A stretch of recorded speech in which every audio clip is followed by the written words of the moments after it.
Assalamualaikum warahmatullahi wabarakatuh.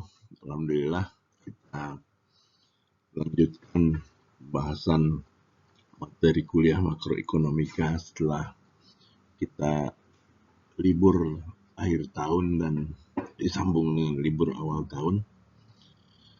Kita akan lanjutkan pembahasan pada pertemuan ke-10 materi kuliah makroekonomika, dan kita akan membahas tentang pasar modal dan perekonomian.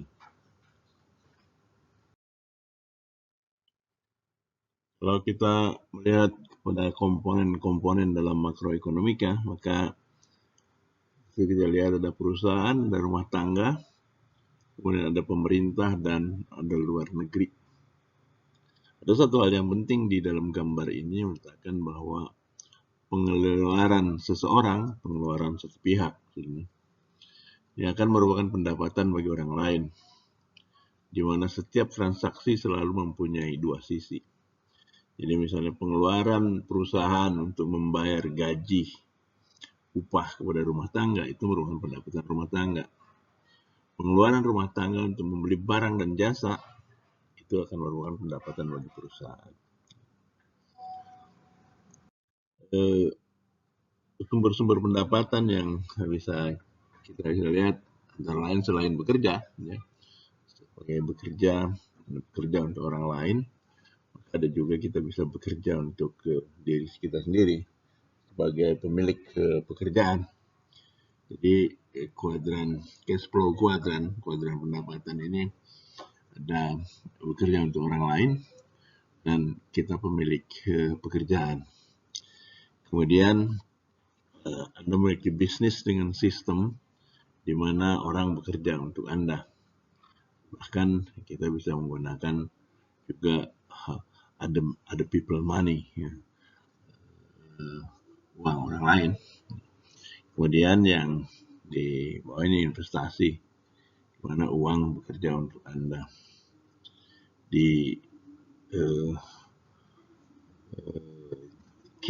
sebelah kiri itu adalah pendapatan aktif, di sebelah kanan itu pendapatan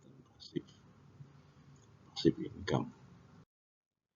Kemudian aliran pendapatan dan pasar uang, kita lihat di pasar uang itu kan, kalau pelakunya bank itu kan yang diperdagangkan bank itu adalah produknya giro, tabungan, deposito. Kalau perusahaan cara dia memperoleh uang menjual obligasi, utang, surat utang. Di bursa efek itu saham dan indeks. Dan di reksadana, ada reksadana. Pasar modal dan perekonomian.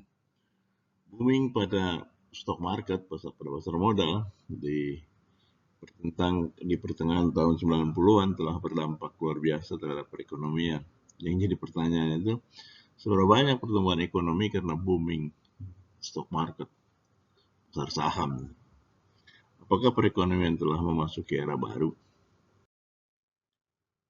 Jadi kita lihat di situ ada dua produk, saham dan obligasi, stock and bonds.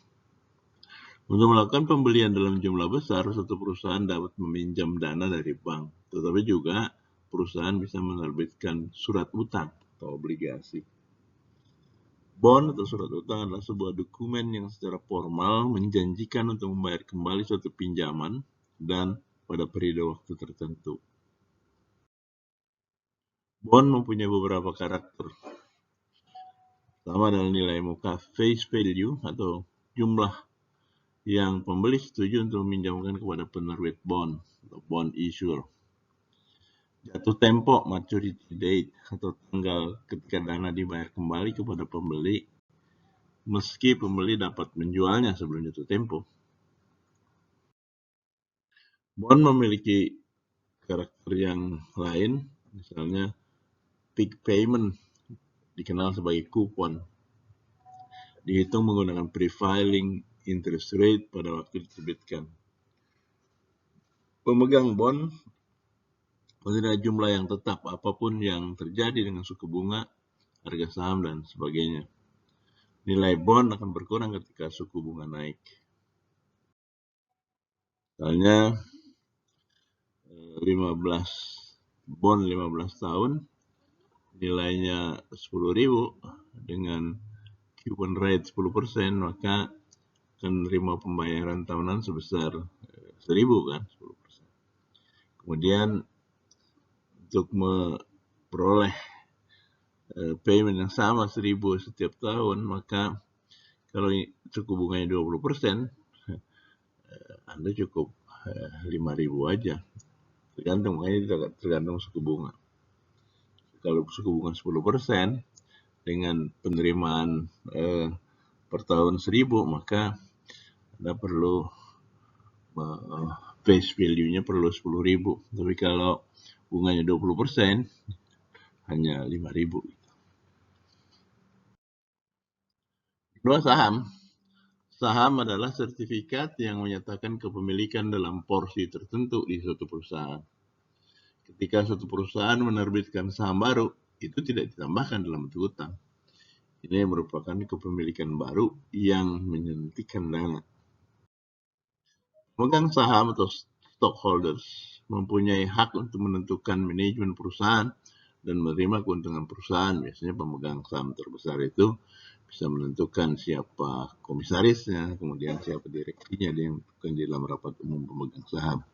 Di rapat umum pemegang saham itu merupakan forum tertinggi di dalam suatu perusahaan. Tidak sama dengan obligasi, saham tidak menjanjikan pembayaran tahunan yang tetap. Penerimaan tergantung pada kinerja perusahaan. Jika keuntungan besar, pemegang saham akan menerima dividen yang besar dan sebaliknya. Perolehan modal atau capital gains itu merupakan peningkatan nilai dari suatu aset. Realized capital gain terjadi ketika pemilik dari suatu aset secara aktual menjualnya dengan harga yang lebih dari yang dia bayar. Kebanyakan saham dijual belikan pada pasar saham, terutama saham-saham dari perusahaan yang goes public. Penentuan harga saham. Hal-hal yang menentukan harga saham mencakup apa yang diharapkan orang terhadap dividen yang akan diterimanya. Dia berharap menerima dividen berapa. Kapan dividen tersebut diterima? Biasanya di akhir tahun. Risiko apa yang dikandungnya? Pasti ada risiko dalamnya. Jumlah dividen akan tergantung pada suku bunga. Semakin tinggi suku bunga, semakin besar dividen yang diharapkan. Suku bunga 10%, suku bunga 5%. Kita lihat kalau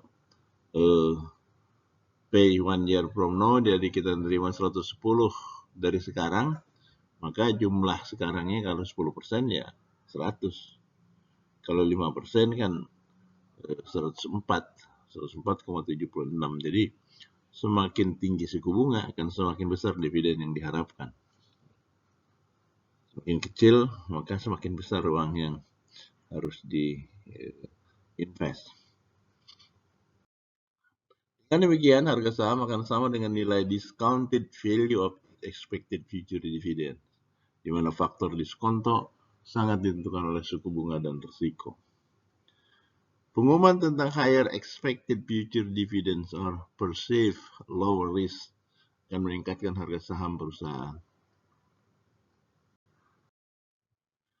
Harga saham tidak hanya diturunkan dari nilai dividen yang diharapkan, tetapi juga dari pandangan mengenai apa yang dapat dibayar orang lain untuk saham tersebut. Bisa juga disebut sebagai gelembung, bubble, karena harga saham tergantung pada apa yang diharapkan tentang apa harapan orang. Pasar modal sejak 1948. Ada beberapa indeks yang sangat dikenal. 3 indeks di sini ada Dow Jones Industrial Average Index. Itu satu indeks yang didasarkan pada harga saham 30 perusahaan besar yang aktif diperdagangkan. Ini indeks tertua dan secara luas diikuti oleh orang-orang di pasar modal. Yang kedua adalah Nasdaq Composite Index. Suatu indeks yang didasarkan pada lebih dari 5.000 saham perusahaan yang diperdagangkan pada pasar Nasdaq. singkatan dari National Association of Securities Dealers Automated Quotation System. Yang ketiga itu adalah standar dan PUR 500, S&P 500 Index. Suatu indeks didasarkan pada harga saham 500 perusahaan terbesar yang diperdagangkan di The New York Stock Exchange, Nasdaq Stock Market, dan The American Stock Exchange. Jadi bisa kenal ada misalnya saham-saham LQ45 dan sebagainya. Nanti mungkin di kesempatan lain sudah akan bisa lihat pasar-pasar modal seperti itu. Terakhir dari perspektif makroekonomika, indeks Dow Jones dan Nasdaq mencakup sampai perusahaan yang terlalu kecil. Dengan ukuran yang lebih baik dari nilai perusahaan, seluruh perusahaan sebenarnya indeks S&P 500. Saudara, pada materi-materi berikut yang saudara bisa lihat itu terutama terkait dengan pasar modal di Indonesia. Ini kan di sesi ini di bagian ini sangat teoritis. Nanti di Indonesia kita lihat sejarah pasar modal dan kemudian fungsi pasar modal di Indonesia. Jadi ada 2 video lagi yang saya harapkan bisa memperkaya saudara-saudara tentang pemahaman tentang pasar modal dan perekonomian. Dari Case and Fair, saya kira itu isi yang dia jelaskan tentang pasar modal dan perekonomian. Terima kasih. Assalamualaikum warahmatullahi wabarakatuh.